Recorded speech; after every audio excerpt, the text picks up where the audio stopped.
Looking for the best portable wireless fish finder? Sasky gotcha. Looking for the best budget fish finder? DANOPLUS gotcha.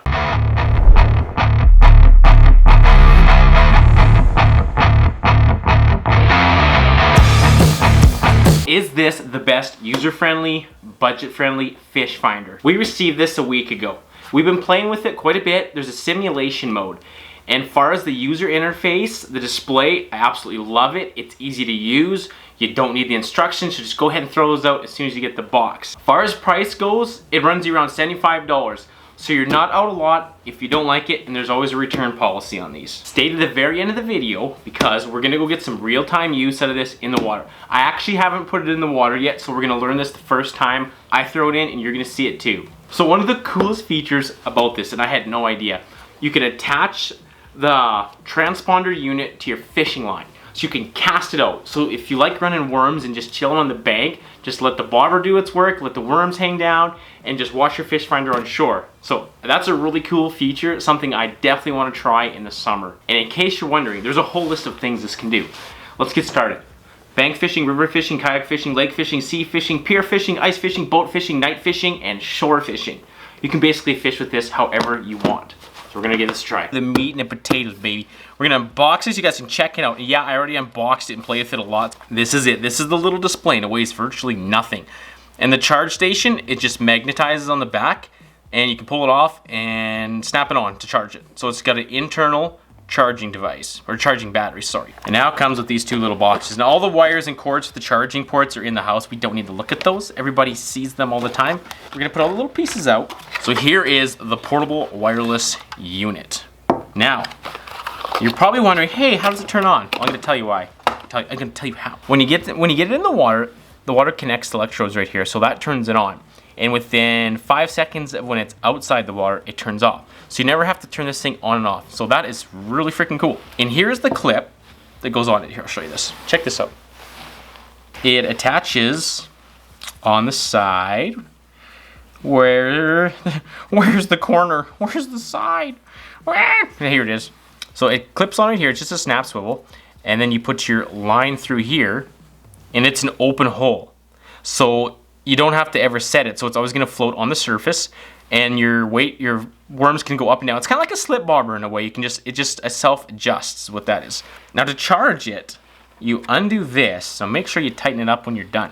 And then your USB just plugs in right there. So everything is fully rechargeable, internal batteries, very nice.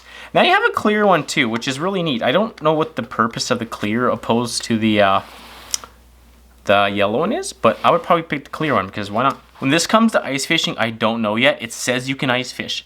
So if you're an ice fisher, you know when you pull your transducer up or when it's in horizontal position of the ice, it has to be lower or else it screws up the reading.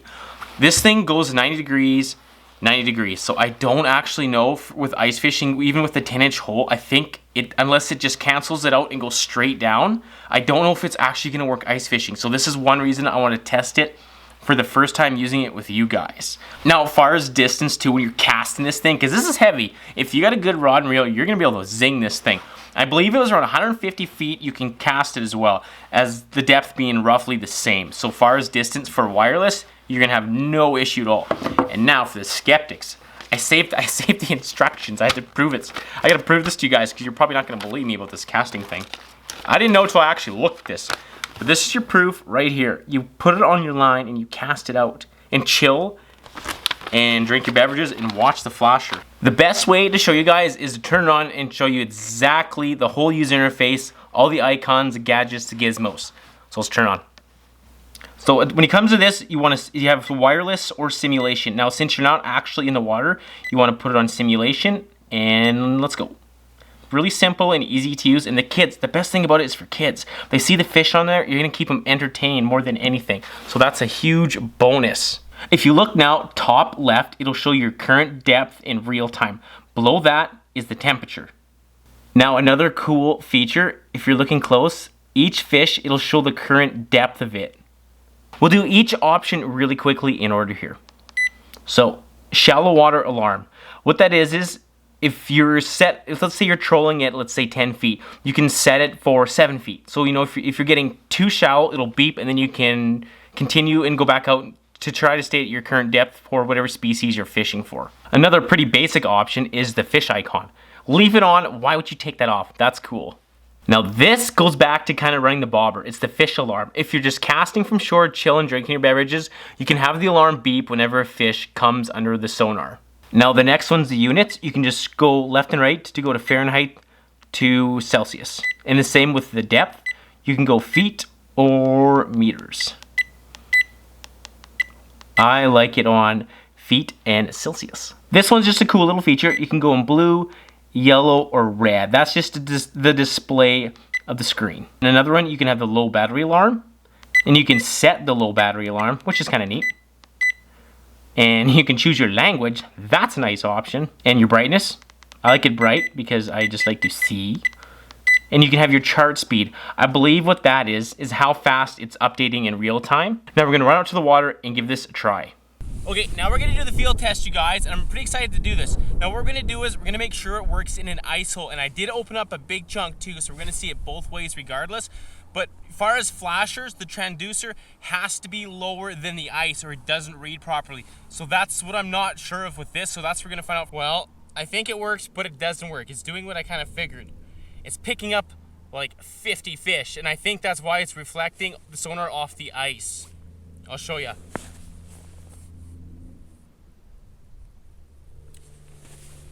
We're just gonna go to the open area now and show you if it works or not. If the fish go away, my assumption's correct then. Okay, so I'm trying to hold it right in the center.